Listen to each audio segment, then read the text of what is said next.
एक बार फिर से परमेश्वर ने हमें यह अवसर दिया है कि हम अपना संपूर्ण ध्यान उसके वचनों पे लगा सकें, उसके वचनों का अध्ययन कर सकें और अपने जीवन को वैसा बना पाएं जैसा वो हमसे चाहता है। तो आइए हम सब अपने पवित्र शास्त्रों को निकालें और एक वचन को हम देखते हैं। पहला कुरिन्थियों उसका 13 अध्याय और 13 वचन। पर अविश्वास, आशा, प्रेम थे, तीनों स्थायी हैं, पर इनमें सबसे बड़ा प्रेम है। आमीन।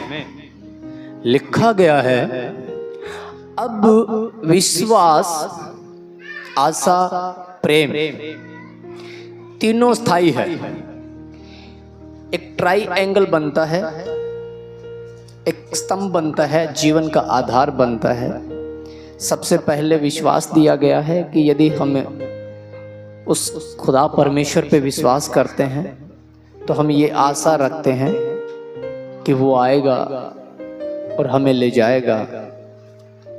और उसने हमसे ये कहा है कि परमेश्वर ने जगत से ऐसा प्रेम रखा कि उसने अपना इकलौता पुत्र दे दिया ताकि जो कोई उस पर विश्वास करे वह नाश ना हो परंतु अनंत जीवन पाए।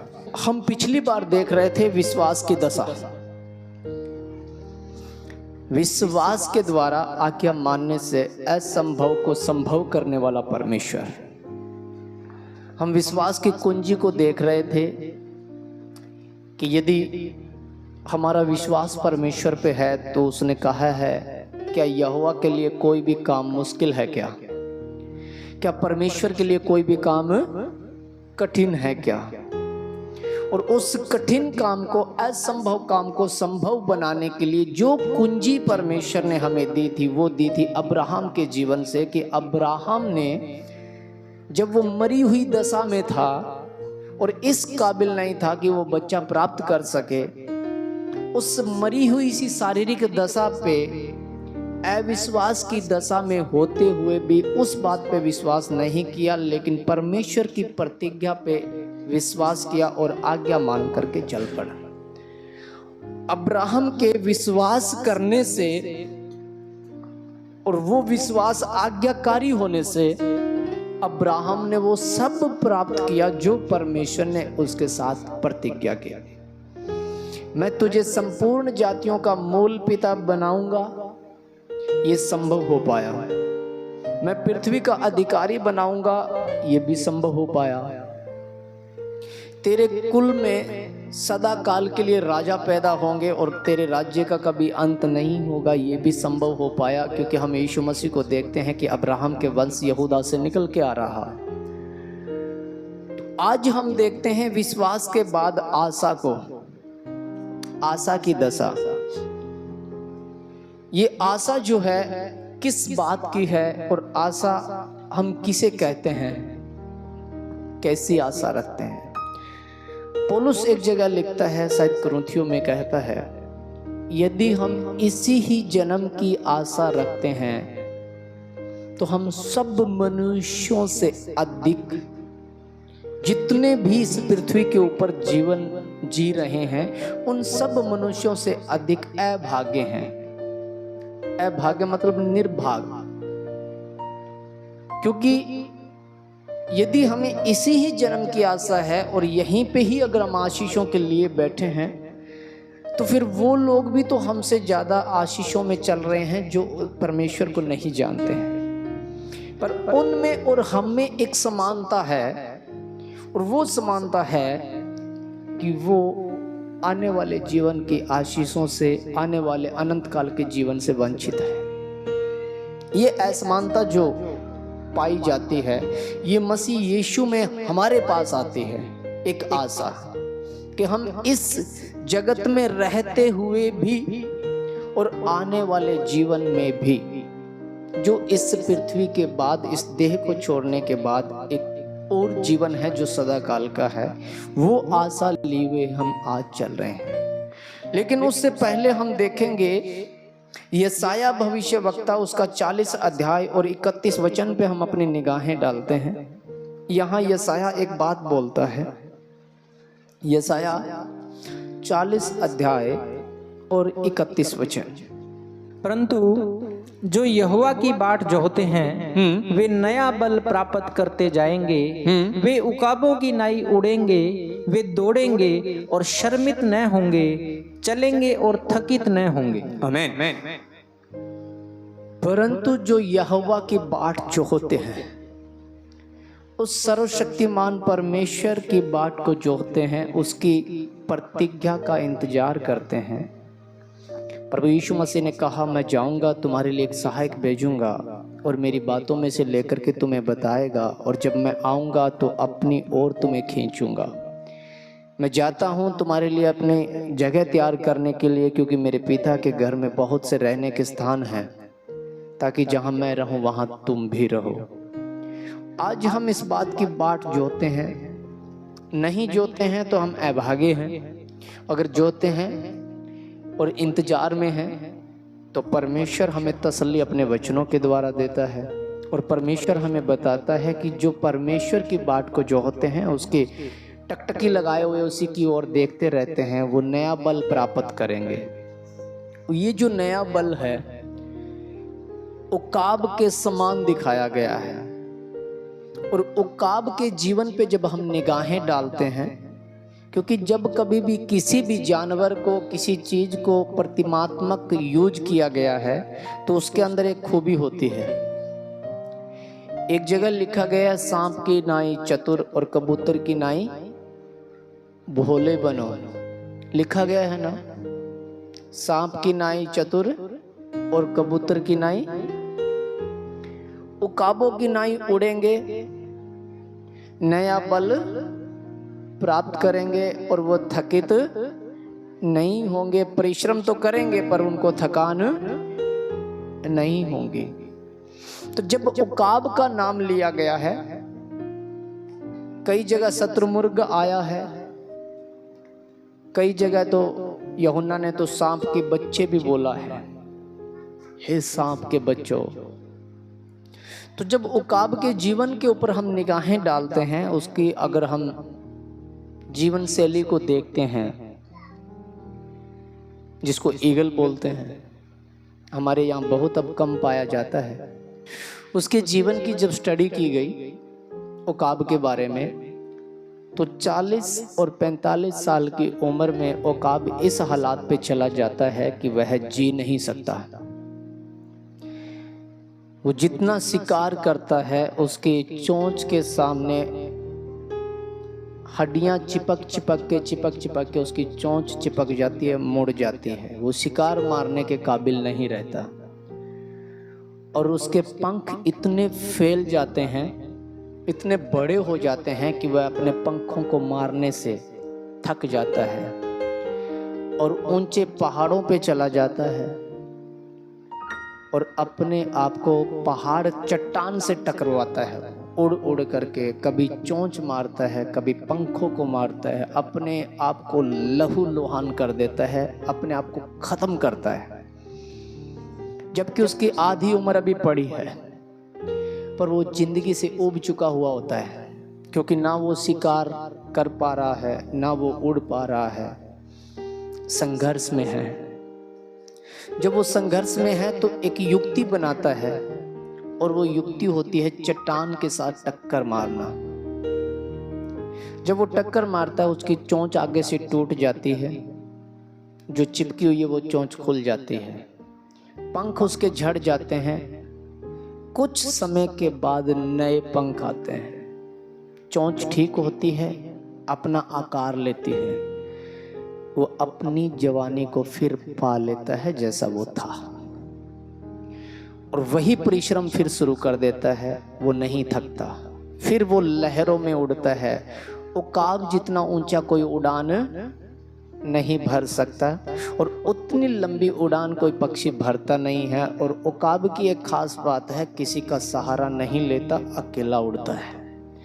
दूसरी उसकी खास बात है, जब भी तेज हवा चलती है बाकी जानवर सब नीचे आ जाते हैं। जितने बड़ा तूफान आएगा उकाब उसमें आनंद करेगा, क्योंकि वो अपने परों को रोक करके उड़ता है उस तूफान के दम पे, उस तूफान का सामना करता है अपने परों के दम पे। और परमेश्वर ने हमारा जीवन उकाब के समान कंपेयर किया है कि जो उसकी ओर निहारते हैं वो उकाब की नाई उड़ेंगे और नया बल प्राप्त करेंगे। वो जो आशाहीन हो चुके हैं, जिनको लगता है कि अब कुछ नहीं होने वाला, और जिन्होंने उस परमेश्वर की ओर टकटकी लगा करके देखा, तब पता चला कि किसी ने हमारे लिए अपना प्राण दे करके हमें एक नया जीवन जो खो गया था, क्योंकि हमें लगता नहीं है कि हमने खोया क्या है। क्यों नहीं लगता है? कि हम आदम को नहीं जानते हैं। यदि हम आदम को जान रहे होते तो हमें भी पता होता कि हमने खोया क्या था, हमारी कौन सी आशा थी, हमने क्या खो दिया है, और प्रभु यीशु मसीह में आकर के हमने पाया क्या है। जब आदम के जीवन को हम देखते हैं, उसके संभाविक जो स्वभाव उसका था, उसके जीवन की स्टडी करते हैं, तो लिखा गया है वो परमेश्वर के समान समानता में रचा गया था और उसका स्वरूप था। लेकिन पाप की वजह से उसने वो अपनी उकाब सी जवानी खो दी और आशाहीन हो गया। आदम होते हुए भी आदम नहीं रहा। मनुष्य होते हुए, आत्मा होते हुए, बुद्धि होते हुए भी वह उसके समीप नहीं जा पा रहा था। जैसे उकाब जिंदा होते हुए शिकार नहीं कर पा रहा, उकाब 40 साल का होते हुए आगे उम्र पड़ी है, उड़ नहीं पा रहा, ऐसे आदम जिंदा होते हुए भी परमेश्वर से वंचित हो गया। और ये जो वंचित हो गया, इसमें एक आशा जगी कि एक आदम और आता है, और जितनों ने उसकी ओर टकटकी लगाई, उससे टक्कर खाई, उन्होंने नया बल प्राप्त किया। फिर आदम अपना स्वरूप प्राप्त करता है। हालेलुया। जो उसकी बाट को जोहते हैं और जो उसकी ओर अपनी टकटकी को लगाते हैं, वो फिर कभी थकित नहीं होंगे, फिर कभी उस निराशावादी जीवन की ओर नहीं देखेंगे। वो सदा काल के लिए उस राज्य की ओर अग्रसर हो जाएंगे। एक वचन और हम देखें, भजन संहिता उसका 103 अध्याय 5 वचन में, वही तो तेरी लालसा को उत्तम पदार्थों से तृप्त करता है, जिससे तेरी जवानी उकाब की नाई नई हो जाती है। वही तो तेरी लालसा को उत्तम पदार्थों से तृप्त करता है, जिससे तेरी जवानी उकाब की नाई नई हो जाती है। उत्तम पदार्थ इस जगत के नहीं है। इस जगत के उत्तम पदार्थ हर कोई खा सकता है, पैसा होना चाहिए। जिनके पास पैसा है वो कहीं से भी मंगवा के खा सकता है, पर लिखा गया है जिस पे उसकी कृपा दृष्टि न हो, वो पास में पड़ा हुआ भी नहीं खा सकता है। जब परमेश्वर की निगाहें जिन पे रहती है, यदि हम इस संसार को इन आंखों से देखें, हमारी जो ये आंखें देखते हैं, और हम स्टडी करें, तो फिर हम सुलेमान की उन बातों पे जाना पड़ेगा जो सुलेमान देख रहा था। राजा सुलेमान जो देख रहा था, वो ये देख रहा था कि मैंने ऐसा देखा है, एक धर्मी धार्मिकता का जीवन जीते हुए पूरी उम्र भर दुखी होता चला जाता है। उसके जीवन में सुकून नहीं मिलता, भर पेट नहीं खा पाता है, उसके बच्चे परेशान रहते हैं, दुखों का सामना करते हुए पूरा जीवन जी लेता है, जबकि वो धर्मी है। और सुलेमान फिर कहता है, मैं एक ऐसा इंसान भी देख पाता हूँ जो कभी भी परमेश्वर के समीप नहीं जाता, कुकर्मी है, गंदे कामों में लिप्त रहता है, बुराइयों के ऊपर चलता है, पर उसके बच्चे कभी भूख नहीं मरते, उनको कभी पैसे की घटी नहीं होती, उनके बच्चों को किसी भी वस्तु की घटी नहीं होती। जब हम इन चीजों को देखते हैं तो ये हमें भी देखने को मिल जाता है।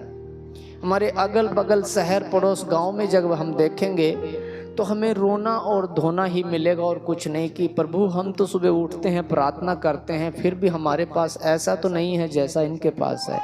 ये तो प्रार्थना नहीं करते, ये तो हर संडे संगति में नहीं आते, ये तो कभी दान भेंट नहीं देते, हम तो तेरा सारा पूरा काम करते हैं, फिर भी हमारे बच्चे तो सरकारी में, इनके तो प्राइवेट वैन लगी हुई है, हमारे पास तो कपड़े ऐसे, इनके पास तो।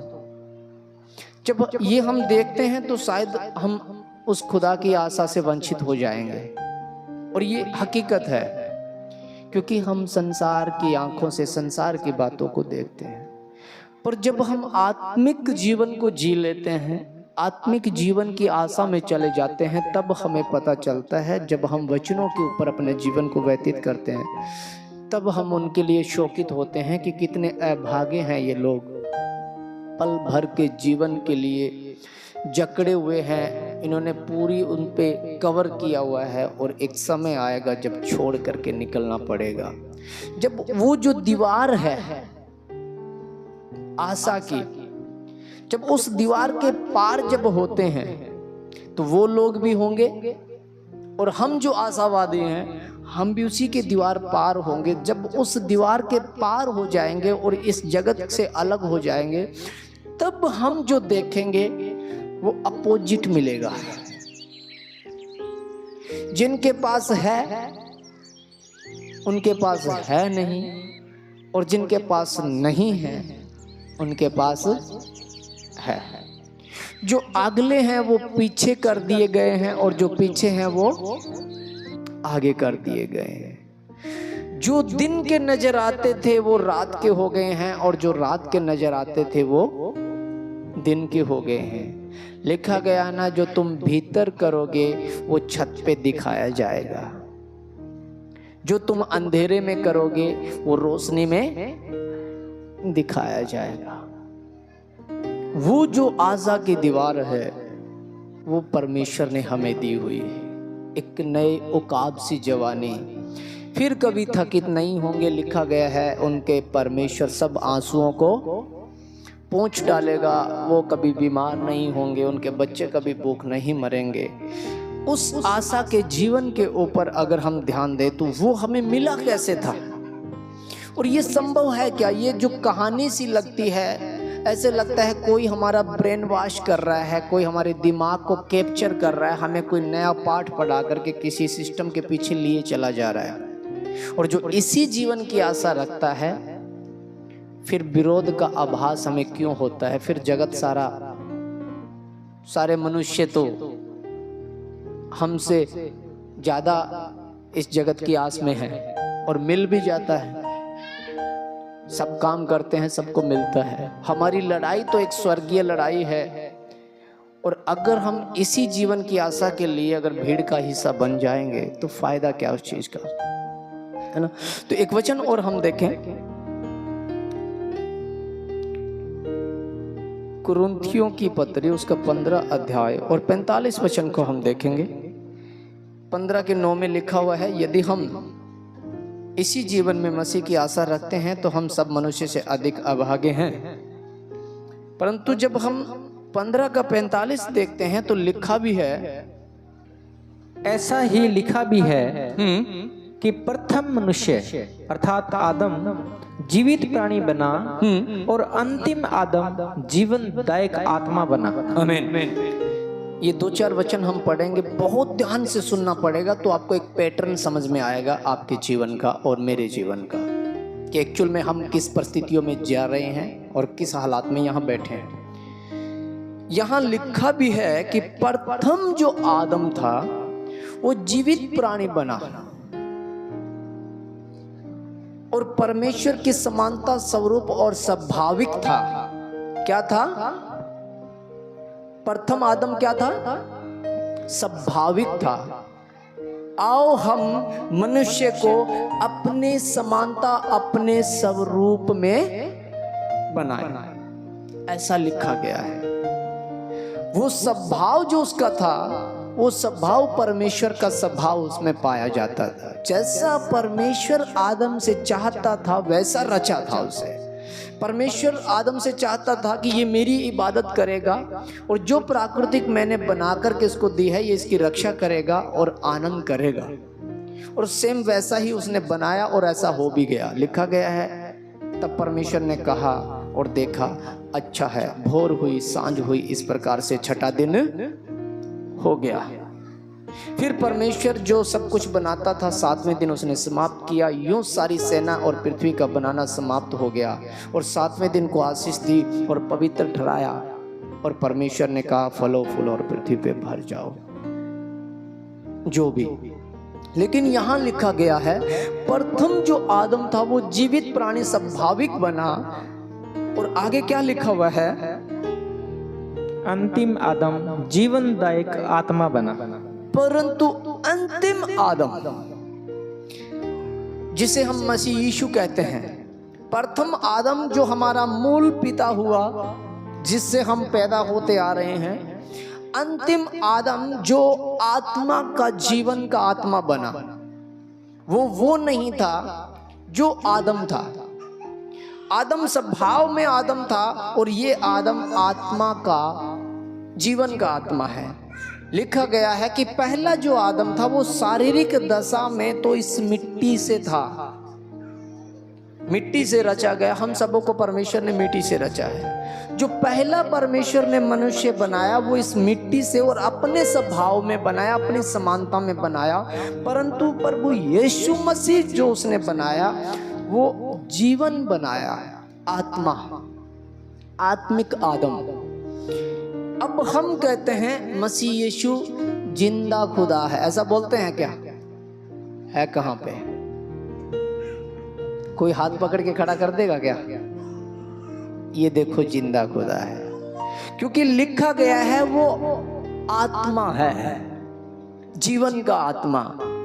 वो आत्मिक है, वो अनुपस्थित है, इस वक्त हमारे बीच में नहीं है, उसने सहायक दिया है। हालेलुया। वो कहता है मैं आऊंगा, जब मैं आऊंगा तो हर एक आंख मुझे देखेगी, हर एक जीभ अंगीकार करेगी, हर एक घुटना, और सबका पलटा लेने के लिए सूप मेरे हाथ में है। अब कुल्हाड़ा पेड़ की जड़ पे है। परमेश्वर ने जब जब इज़राइल ने बुराइयां की है, तब तब कभी राजा नबूकदनेस्सर को, कभी आरामियों को, कभी फिलिस्तीनियों को, कभी अश्शूरियों को, कभी नप्तालियों को, कभी ऐसा वंशियों को मौका दिया है कि मारो इनको, और फिर रोएंगे, चिल्लाएंगे, फिर परमेश्वर कहेगा कि अभी वक्त है, फिर कहेंगे हम तू जो कहेगा वैसा करेंगे। फिर परमेश्वर ने उनको छुड़ाया, फिर गंदे कामों में लिप्त, फिर परमेश्वर ने उनको दूसरों के अधीन किया, मारा पीटा, मंदिर तोड़ा, खुद परमेश्वर ने अपना घर तुड़वाया, बेदियां बिखेरी, नहीं चाहिए मुझे तुम्हारी दान भेंट, नहीं चाहिए तुम्हारी सभा, उखाड़ दो यहाँ से, मारो इनको। फिर रोए, फिर चिल्लाए, फिर परमेश्वर ने गले से लगाया। तब से लेके आज तक ऐसा आ रहा है। अब जब हालात ऐसे होए पड़े हैं, भीड़ का हिस्सा, मेगा चर्चें, बुरा हाल, हद्दे परिवर्तन किसी का नहीं है, मन फिराव किसी का, संगति में जाना जरूरी है, चाहे घर में झगड़ा करके आए, फायदा है क्या? सोचो, अगर एक घर में 4 लोग हैं, चारों के मुंह अलग है, चारों की सोच अलग है, और चारों एक दूसरे को काट के खाते हैं, और लिखा गया है विश्वास, आशा और प्रेम तीनों स्थायी है, और इनमें सबसे बड़ा वही कुचल दिया हमने। ऐसे हालात हमारे होए पड़े हैं। यहां लिखा गया है कि पहला आदम जो था वो स्वभाव से जीवित प्राणी था, उसमें मृत्यु नहीं थी। पाप किया तो पाप का डंक उसे खा गया, उसे मृत्यु आ गई, लेकिन वो जीवित प्राणी था। अंतिम आदम जो आया वो आत्मिक जीवन लेकर के आया और वो आत्मिक बना, पर वो पहले आत्मिक नहीं था। हालेलुया। आगे पढ़े इसको। परंतु पहले आत्मिक न था, पर स्वाभाविक था, इसके बाद आत्मिक हुआ। आमीन। समझ आई है? जो यीशु मसीह आया वो आत्मिक जीवन लेकर के आया और सदा काल का जीवन उसमें था, क्योंकि लिखा गया है वह देहधारी हुआ, वह जगत की ज्योति बन करके आया। ज्योति अंधकार में चमकती है, उसमें जीवन था और अंधकार ने उसे ग्रहण नहीं किया। लेकिन यहां लिखा गया पहले वो आत्मिक नहीं था। जब वो इस जगत में आया तो वो वैसा ही आदम था जैसा पहला आदम स्वाभाविक था, जीवित प्राणी। ऐसे यीशु मसीह आया और स्वभाव में आया। जो आदम का स्वभाव रचा गया था खुदा ने अपने अदने बाग में, वही स्वभाव प्रभु यीशु मसीह लेकर के आया। उसके स्वभाव में भी पाप नहीं था। लिखा गया वचन पढ़ा होगा कि वह पाप से अनजान था और उसके स्वभाव में भी पाप नहीं था। वो उस समय आत्मिक नहीं था, पर स्वाभाविक परमेश्वर का पुत्र कहलाया। वो आदम का पुत्र कहलाया। उसने अपने आप को मनुष्य का पुत्र कहा। स्वभाव से वो मनुष्य का पुत्र रहा। वो उस समय आत्मिक नहीं था। जब उसने स्वभाव नहीं खोया और वो स्वभाव अपना बना के रखा, परमेश्वर की आज्ञाकारी की, और परमेश्वर ने उससे कहा तुझे अपना प्राण देना है, और उसने उसकी इच्छा को पूरा किया। आज्ञाकारी की, प्रार्थना के साथ एक रिलेशन बनाया, खुदा को अपने जीवन में प्रायोरिटी दी, प्रथम स्थान परमेश्वर को दिया, और स्वभाव ही से आदम बना रहा जो परमेश्वर ने रचा था। उसने अपने जीवन में एक दाग नहीं आने दिया। इस कारण परमेश्वर ने उसे आत्मिक जीवन दे दिया। Hallelujah, hallelujah. प्रभु यीशु मसीह क्यों जिलाया गया था? जब वो मर गया, क्रूस पे चढ़ा दिया गया और मौत आ गई, कब्र में रख दिया गया, फिर जिलाया क्यों गया था? क्या कारण था? क्योंकि लिखा है कि पाप की मजदूरी क्या है? मौत है। पर उसके तो स्वभाव में ही पाप नहीं था। मौत उसे कैसे रोक पाएगी? जब आपने बैंक से लोन नहीं लिया है तो बैंक कैसे आपको दंड दे सकता है? दे सकता है क्या? तो उस मौत की हैसियत क्या है कि वो प्रभु यीशु मसीह को छू ले। जो स्वाभाविक जो था, वो स्वभाव था जो खुदा ने उसको दिया था आदम को, और वही स्वभाव लेकर के यीशु मसीह संसार में पैदा हुए। और उसने कोई ऐसा काम नहीं किया जिसमें ये कहा जा सके कि ये पापी है। पिलातुस, हेरोदेस भी ये कहते हैं कि हम इस पे कोई दोष नहीं लगाते, हम इसमें कोई दोष नहीं पाते, इसने ऐसा कोई काम नहीं किया जो इसको सजा दी जा सके। फिर भी लोगों ने कहा इसे क्रूस दो। तो पिलातुस ने कहा कि इसका खून तुम्हारे हमारे बच्चों पे इसकी सजा हम पे, पर इसे क्रूस दो। पर वो स्वभाव से तो ऐसा नहीं था। जब उसने अपना स्वभाव नहीं खोया तो उसने क्या पा लिया? आत्मिक जीवन। फिर क्या बन गया? वो पहले तो स्वाभाविक था, इसके बाद आत्मिक हुआ। अब ये जो प्रोसेस हुआ है, आदम बना स्वाभाविक, पाप किया, स्वभाव खो दिया, परमेश्वर का स्वभाव से वंचित हो गया और परमेश्वर से अलग हो गया। एक आदम आया स्वाभाविक, अपने स्वभाव में बना रहा और आत्मा को पा गया, जीवन को पाया। अब क्या होगा आगे? हम जो आशावादी हैं, हमें एक आशा है, जैसे ही वो स्वभाव में बना रहा, हमने उसकी ओर देखा और वो कहता है कि तुम भी मेरी सी चाल, हालेलुया। वो कहता है कि जैसे मैंने पिता की इच्छा पूरी की है, तुम भी मेरी इच्छा को। तो जब हम उसके आज्ञा का पालनकारी करते हैं तो हमारा स्वभाव उसके स्वभाव में मैच खाना शुरू हो जाता है। अब जो हमारा स्वभाव है वो हमारा वो स्वभाव नहीं है जो आदम से मिला था, क्योंकि हमें एक नए उकाब की जवानी मिल गई है, हमें एक नई आशा मिल गई है, मसीह यीशु। हमने अब उस आदम की ओर नहीं देखा, इस संसार की बातों की ओर नहीं देखा, अब हमारी निगाहें चली गई उस स्वाभाविक मनुष्य पे जिसने आत्मिक जीवन पाया था। समझ में आ रहा है सबको? कितने लोगों को समझ में आ रहा है? जिनको नहीं आ रहा मैं फिर से थोड़ा सा, सबको आया समझ में? सुनो ध्यान से। मैं पैदा हुआ परमेश्वर ने अपना स्वभाव दिया, अपना स्वरूप मुझे दिया, मेरा एक जीवन साथी बना के मुझे दिया। उसने शैतान की बातों को माना, सुनना ध्यान से, और पाप किया। उसके बहकावे में आदम ने आकर के उसका कहना माना और पापी वो भी बन गया। तो क्या हो गया? जो स्वभाव था वो खो दिया, क्योंकि परमेश्वर का स्वभाव ऐसा नहीं था। जब वो स्वभाव के तौर पे गिर गया तो उसने मौत को पा लिया। अब आदम वो आदम नहीं रहा जो रचा गया था। फिर परमेश्वर ने प्रतिज्ञा की, मैं अपने नियत समय पे आऊंगा और सारी व्यवस्था को मैं पूरा करूंगा। परमेश्वर खुद आदम बन करके मरियम के गर्भ से इस जगत में आते हैं, उसी स्वभाव में जिस स्वभाव में आदम रचा गया था।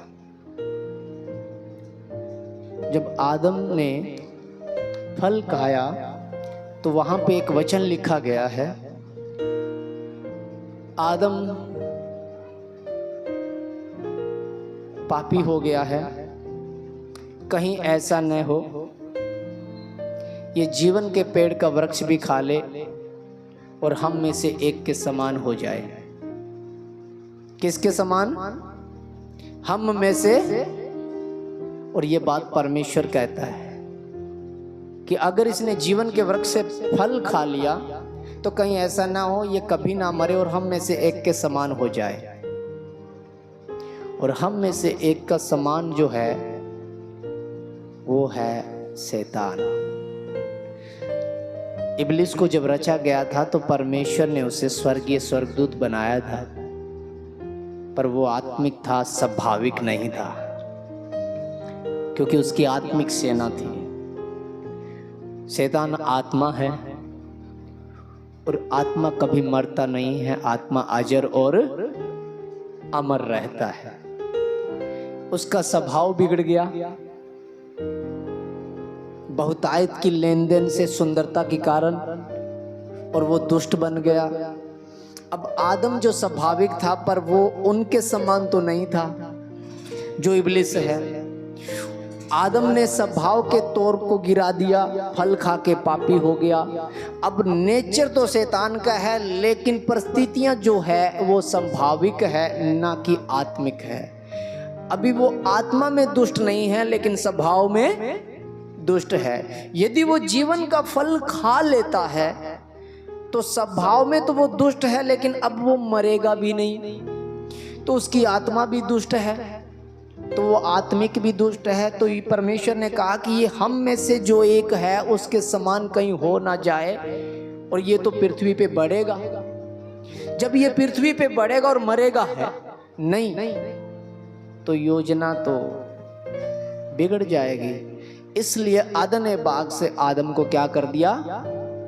बाहर कर दिया कि कहीं ये जीवन को छू ना ले।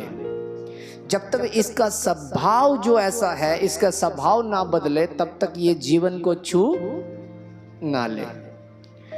प्रभु यीशु मसीह आते हैं, उस स्वभाव को लेकर के आते हैं जो आदम का रचा गया था, और उसने कहा कि मेरे बिना कोई पिता के पास, क्योंकि पिता में जीवन है और जीवन में जाना है तो स्वभाव वो लेना पड़ेगा जो आदम का रचा था। जो खोया था वो यीशु मसीह में हम पा सकते हैं, और वो है स्वभाव। जब हम स्वभाव पालेंगे तो फिर प्रभु यीशु मसीह कहता है, अगर मैं जिलाया गया, क्योंकि मैं पहले आत्मिक नहीं था, स्वाभाविक था, तो जो तुम मेरे स्वभाव के हो जाओगे तो फिर तुम आत्मिक हो जाओगे पुनरुत्थान के समय जी उठने में। यही आशा है। हालेलुया। समझ गए? आशा इसे कहते हैं कि हम एक आशा है। यदि हम यीशु मसीह का स्वभाव पा लेते हैं तो हम उस आदम का स्वभाव पा लेते हैं जो हमने खोया था, और फिर हम उस स्वभाव को पाते हैं। तो उस स्वभाव की वजह से यीशु मसीह को जिलाया गया, तो फिर जो यीशु मसीह पे विश्वास करते हैं वो जिलाए जाएंगे आने वाले न्याय प्रतिक्रिया में। थोड़ा सा आगे और हम इसको पढ़ें। बेटा लेके खड़े हो। प्रथम मनुष्य धरती से अर्थात मिट्टी का था, दूसरा मनुष्य स्वर्गीय है। जैसा वह मिट्टी का था वैसे ही और मिट्टी के हैं, और जैसा वह स्वर्गीय है वैसे ही और भी स्वर्गीय हैं। और जैसे हमने उसका रूप जो मिट्टी का था धारण किया, वैसे ही उस स्वर्गीय का रूप भी धारण करेंगे। आदम जैसे मिट्टी का था, ऐसे वो आत्मिक आदम आत्मा का है। जैसे वो आदम मिट्टी का था, ऐसे सब मिट्टी के बनते हैं। और जैसे वो आत्मा का है, उसमें सारे आत्मिक बनते हैं। हम जो मिट्टी के हैं, ऐसे ही वो भी मिट्टी का ही आया। स्वभाव उसने नहीं खोया, आत्मा में बन गया। ऐसे ही हम जो मिट्टी के हैं, उसके स्वभाव को पाएं, हम आत्मा में जिला लिए जाएंगे। हालेलुया। इसलिए उसकी आज्ञा का पालनकारी हमें करना है, और वो जो हमने खोया है यीशु मसीह में हमें पाना है। बुराइयों से जो इंसान बचता है, सुनो, बुरी युक्तियों से, बुराइयों से, बुरे गंदे कामों से, चोरी जारी से, मक्कारी से जो इंसान बचता है, वो प्रभु यीशु मसीह के स्वभाव का भागी होता है।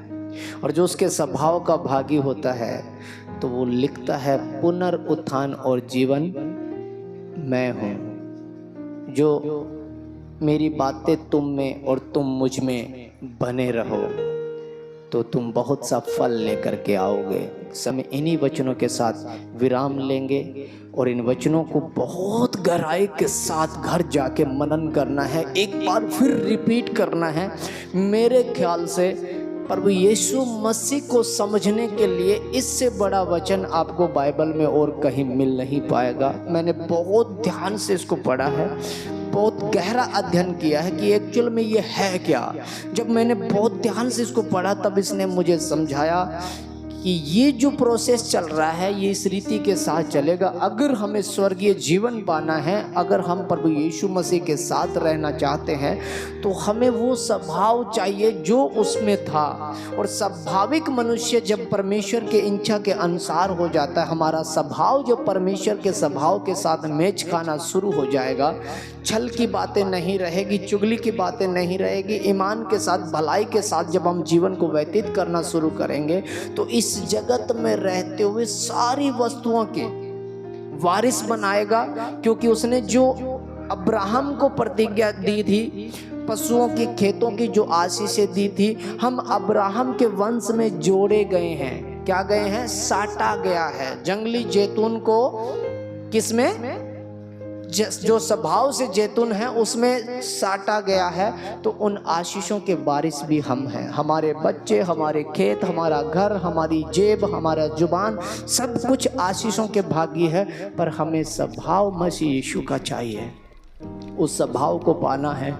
घुटने के बल प्रार्थना के द्वारा ये संभव हो सकता है। अपनी बुद्धि नहीं चलानी है। मैं गारंटी के साथ कहता हूँ, कुछ भी मत सोचना, कोई विचार मत करना, दिमाग लगाने की जरूरत नहीं है। घुटने पे आने की और पुकारने की जरूरत है। बनाने वाला वो आप है। ऑटोमेटिकली बनते चले जाओगे। इंद्रियां खुलना शुरू हो जाएगी। जितनी ज्ञान इंद्रियां एक्टिव हो जाएगी, उस खुदा की रेंज आना शुरू हो जाएगी। प्रकाशन प्रकाश का जीवन और गहरी बातें अपने आप रिवील होना शुरू हो जाएगी। यही परमेश्वर का स्वभाव है और यही स्वर्गीय आशीष है। प्रभु आप सबको आशीष दे। आप सब खड़े हो जाएंगे। हालेलुया।